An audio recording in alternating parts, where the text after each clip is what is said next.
که چیرې ته پلار لرې نو تا ته د بل شي ضرورت نسته، ځکه پلار د هغه ونې په مثال دی. که څه هم تا ته میوه در نه کړي د هغه سایه ستا لپاره کافي ده.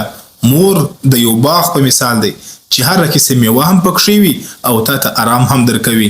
پلار د هغه غره په مثال دی چې ته د هر قسم مصیبت نه بچاو کړی. نو په دې وجه باندې رسول الله صلی الله علیه وسلم د مور پلار په اړه باندې فرمایلی مور پلار خفګان د الله خفګان دی، د مور پلار رضا د الله رضا ده.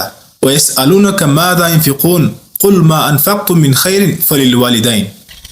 که غواړئ چې ستاسې مال دې په نیکه لاره کې خرڅ سي نو تر ټولو اول نیکه لاره ستاسې مور پلار دی چې دی باندې خرڅ وکئ.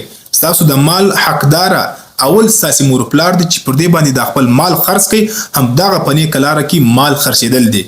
الله تعبدوا الا الله وبالوالدين احسانا.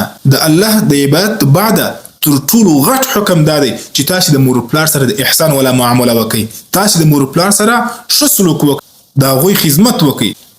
مور پلار یو داسې میوه ده چې د هغه کمی هیڅ څوک هم نشي پوره کولی.